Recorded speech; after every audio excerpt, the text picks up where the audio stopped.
Hey, I'm Michael Dad with USCCA, and today I'm standing here with a few different EDC bags from Eberl stock. We've tested these on the range, we've tested them in the combatives fighting space, and I'm going to go through the details of each one, talk about the strengths, maybe even some of the weaknesses, things I would like to see changed to help you make an informed decision to keep your family safe and prepared. So firstly, the Fade Brief bag. This is a bag that I like to use very often, almost daily, depending on the garments that I'm wearing. They've made a lot of updates to this bag. I have the old one. Just by the look of it, the size of the bag is already bigger than it was previously. In the testing that I found, it didn't make a difference to be faster or slower. The testing, the size actually was just, you could stuff more things in it. So I really like that. The magnetic enclosure has a little bit more volume. It also is lined with like a Velcro, like the hook pile tape, so you can put attachments inside if you wanted. The update of the snap, there's really been no update that I can tell to it. It still feels about the same, but what you really want with this bag is some kind of rigidity. I've noticed when there's nothing in it, it's harder to access that pocket. But if you do have a laptop in it, it makes it much easier to get inside. So what I do is I take a piece of cardboard and I just cut out a square piece of cardboard and I put it in the zipper pocket to give it a little bit of a frame, so that way it's a bit easier if the bag is empty, that I can still access my weapon quickly. All right, the exterior pockets, the things that you can access very quickly, knickknacks. I actually use mine a lot. I keep spare mags. I keep, if I have to throw my keys in real quick, I'll put it there to avoid going in and out of the zippers. The zippers on the old bag weren't my favorite. As you would pull, there would be a lot of friction involved. Whether that made it stronger, I don't know, but it was just kind of an inconvenience to go in and out of the bag. The new zippers flow very, very easily. The bag, just the material of the bag not being that like heavy Cordura nylon, it actually does make a difference, I think. They added these quick draw pull tabs to all of their bags. And this is something that's so important. You know, it's a feature that gets overlooked, I think, but it's so important when you have to access something quickly in the bag. Your gross motor skill, you just grab like this and you grab, and those pull tabs actually give you something to hold on to and yank it open. I don't use, in this particular bag, I don't use the normal zipper pockets for accessing my pistol. I use the magnetic snaps, but they do have the ability in here. Everything in this bag now has hook pile tape, Velcro lining, so you could put holster attachments, you could put magazine holder attachments, you can put any kind of accessories you can imagine inside this to make it customizable. And I really like that. That's something you should do, is be able to customize your own bag to fit you and your needs. Something I really liked in testing these bags, and I've really tested these, not only for years in the real world, but also on the mats. I've had my head bashed in by guys while trying to fight for these bags. And I'll tell you some of the things I like.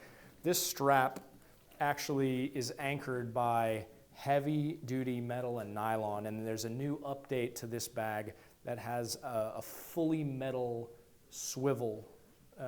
And whatever you want to call this part, I'm not a manufacturer, I don't know what this part is called, but this part, which is essentially a carabiner that has a swivel, it's fully metal, and the last one was not. It was a composite, it was a plastic type material. And while that never broke for us, it definitely felt like it would break. There's just like a structure to it that feels so sturdy, and when we were fighting for it, there was no chance that that was going to break, which is definitely on your mind when somebody's trying to pull your gun. The pull handle here, I had my friend Sapow, who's about 220 pounds, and myself tugging at this bag, and we pulled it, however much that force is between two strong men, and not a single stitch even moved off of the bag. So the sewing to it, the anchor attachments, these are things that are built incredibly well and incredibly strong. The only way you're going to lose this bag is if you either take the strap off or it gets removed for you, or if you just leave the bag itself somewhere else. So that's something I really love about this bag. They added an inside zipper pocket that I really like. It's a quick zipper, you can get to it fast, but it's got space inside of it for your everyday carry for the office, everyday carry for your job, but also, survival. So there's pouches for your medical kits. There's pouches and holders that you could put your trauma shears in, as well as, knives, things like that. So there's a lot of different organization features in here that make this an actual real world bag and not just an EDC bag, because unlike, the movies, your EDC bag really truly has to be everyday carry. It's not just setting this bag up to go to war and go to combat. This bag is for going to the office, meeting somebody for coffee. This bag is for taking my laptop in and doing work, while also carrying all the things that I need to protect myself and my family. Hey, I'm pausing the video right now to let you know about a free giveaway that USCCA has going on right now. Check out the link below for all the details, and let's get back to the video. Moving on to the apprentice bag. This is not one of the bags that we tested on the range or in combatives, mainly because there's no quick access weapon pouch. You can store your short barrel rifles and pistols inside of it, but it's not something that's designed specifically to get the gun out very quickly. So we didn't test it in that manner, but it's a great way to carry to and from your everyday needs and still have access to your weapon if you need it. The Apprentice is definitely more of a backpack, but I've gone traveling with this. I went overseas for a few weeks in it. You can live out of this bag. It's a bit small to bring only as your luggage, but on the day-to-day, it carries everything you need and it organizes it very well. The main pouch, what I love about the main pouch is it's not a top zipper where everything gets lost. It's actually a side fold zipper, so as you lay the bag flat on the ground, you have access to every square inch of this bag, so it makes packing in the nooks and crannies very easy to access. It has like a large, kind of stretchy, sheeted compartment where if you wanted to put medical pouches, if you wanted to put larger gear, even water bladders, you could put in there.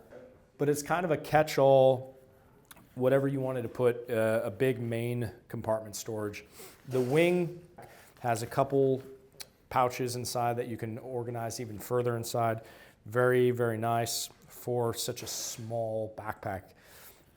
The top pouch has that kind of velvety inside. I've definitely put sunglasses in there and it's not going to scratch.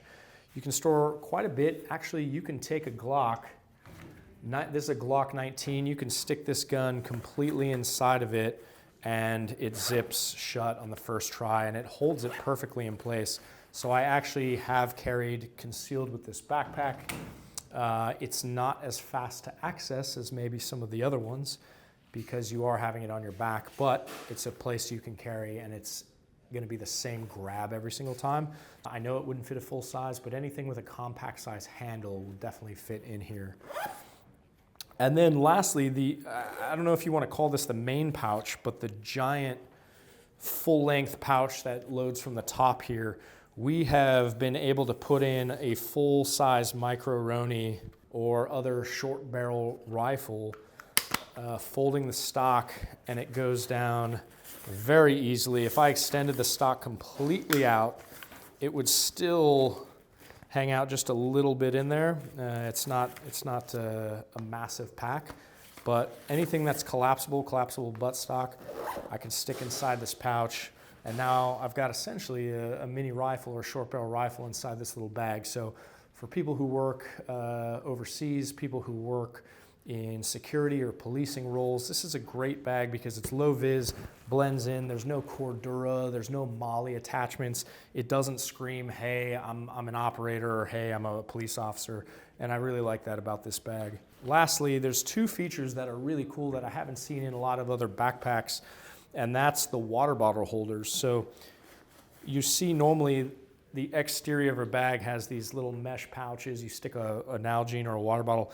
This is more like a concealed water pouch that you can stick in the side and nothing sticks out of the bag. So it really does keep it sleek and discreet. Big fan of this bag. Not your normal everyday carry bag, but if you carry on your person, this is a great everyday carry bag for travel, for going to and from the office, as well as carrying your EDC items, maybe other than your pistol. And now going over the Fade sling bag from Eberl stock. This bag is actually really cool. What I don't like about it, I'll just get it out of the way right now, is the look of sling bags always to me screams, hey, that's a tactical bag, he's got a gun in there. Every time I see a guy out front of a restaurant or a bank and he's standing like this overseas in country, I go, that guy's carrying a weapon. Whether or not it's true, that's just what I see. So immediately sling bags I'm always a little bit suspect of. But fighting from this, in our previous videos, I have fought with this bag and other sling bags as well. And in the previous videos, we have on the range testing this bag. This tested the fastest of the draw times. It also was the best overall fighting from this bag because the security it has to your body. It was really hard for Sapow to take it off of me, and it was really quick to access once it was on my chest. Pull tab, get the gun, and it's out. So overall, performance-wise, I think the sling bag, you know, is better than most of the other options. But from a, you know, discreet standpoint, it is not the most discreet bag out there. So what else do I love about this bag? Well, I really like each side is completely the same. It's ambidextrous. So I have a tertiary zipper here, and then on the other side, I have that same zipper, so the pocket goes all the way through. So if you're left-handed or right-handed, it doesn't matter. This bag can access from here, this bag can access from here, and that's really cool. There are 3 tiers of zippers. There's the main compartment, and the main compartment has a pull tab, and you can remove this pull tab and put it on the other zippers, but for the main compartment, this is where I would put the firearm. The main compartment opens up, and once again, the hook and pile tape, Velcro that you can put inside to customize. So what did I do to customize? Because it is a large open pouch, your weapon would kind of slide around. So what I did was I took one of their extra accessory pouches that you can buy, and I bought one, and then I just stuffed it in here, and then it sits, and then when I take my pistol, it now has essentially a holster that keeps it in place. So something that's really cool about this is you can accessorize however you want, wherever you want. And if I turn the bag upside down, whatever, the gun stays where it's supposed to be. So every time I have to draw, it draws from the same position every single time. So the main compartment opens up completely left or right side, and it's got the fast pull tab, which is just a game changer, I think, for EDC bags, is having a tab that gross motor skill can just gorilla grip and yank it open, and it's very fast. The middle tier, the middle pouch, you know, it's kind of similar. It's just a big open pouch. What I did was I took one of their larger accessory pouches and I added it into the Velcro there. So now I have a bit more optionality of ways to carry from the sling bag. And then, you know, the third pouch is kind of the same, just more little tiny zippers and little tiny pouches where you can hold your everyday carry. So this is definitely the smaller of the 3 bags, but you can put a lot of your everyday carry, from flashlights to knives to med kits to your firearm. You can't have any kind of like a short barrel rifle or anything inside here, but that's really not what you need if you carry something like this. You just need something for your pistol and your everyday needs. The last thing that I like about this bag is the actual strap itself. There are 3 attachment points. There's attachment point for right hand, left hand, and then like a neutral, just over the shoulder stance that would be essentially ambidextrous if you clipped it in there. The clip is the same as in the Fade series for the Brief and some of the other bags they have. It's a fully metallic swivel carabiner. It holds really strong. Once again, in the other video when I was fighting with Sapow, Sapow is a 200+ pound man, so am I. And when we're tugging, I mean, I thought this thing was gonna rip in half, and it actually did not. There were a few seam stitches that broke, but they weren't structural to holding the bag or supporting the bag. They were actually just seams for the cushion. You know, you can see right there. So the only thing that was coming apart was just the facade. It wasn't the actual structure. They have a plastic connector that I was for sure was going to break. 400 pounds of posing, it didn't break. It held very strong. It has a anti-slip clip here that prevents the slack from changing. It's a really strong strap, and I totally didn't expect that, so big fan of it. The only thing I'm not a big fan of on this strap is the mechanism that they use to secure the slack at the end. It really moves around a lot and slides and kind of bunches up. It's just something that as I'm drawing and playing around with this bag and we're fighting from, it's a constant shifting and moving it back to be like this. So that's something I think they could improve upon, but nothing that like a rubber band couldn't fix, or a piece of tape if I wanted to pick up the slack. So overall, this bag is probably my favorite in terms of performance, both on the mats in fighting and also on the range. So there you have it. Those are 3 bags, brand new from Eberl stock, that I've been testing on the mats, on the range in our previous videos, and now just kind of showing you the ins and outs of these bags. These bags are not, we're not paid to be offering these bags. These are just 3 that we chose. We purchased them ourselves and we're testing them. I'm a big fan of all 3 of these. I would wear them every day. They solve almost all of the problems that I would have in everyday carry. Definitely something you want to train first though. A lot of people are hesitant to carry off-body bags.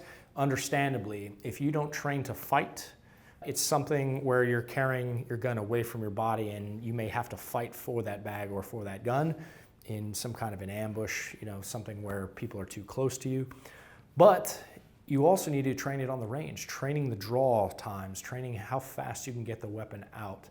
But regardless, you have to keep training on it, because that is the only way you can make these bags work in your favor. Otherwise, you're just holding something that somebody else is going to take from you. In the comments section, make sure you let us know what kind of off-body bags you'd like to see us test as well. We would love to try all kinds of different brands, but unfortunately, we just don't want to purchase every bag on the planet. So companies out there, you want us to test your bags, or you at home, you want us to test a bag, let us know. These are just some of the favorites that we've been buying lately. Also, this apprentice bag, we didn't test this on the range. We didn't test this in the mats because it wasn't really for that purpose, but it does carry short barrel rifles. Let us know if you'd like us to test bags like this, specifically with short barrel rifles or other ways to carry your weapons, maybe not necessarily with quick access pouches or quick draw capability. We'd be happy to test that as well. And then lastly, let us know if you do or do not carry off-body. This is a huge debate. A lot of people are like, I will never carry off-body. And my biggest question to you is, why? Is it because you've tested it, or because you just think so? Because I used to think, off-body bags are bad, and I've tested the crap out of these bags, and I can tell you with 100% certainty, it is a very, very viable option. And as long as you train it, you can get very, very fast and comfortable with this. So I'd like to hear from you guys if you do or don't, and then why. Have you trained it, or is it just something that maybe you've been thinking about for a long time? Thank you for watching, and as always, continue training, because that's how we move forward and that's how we progress.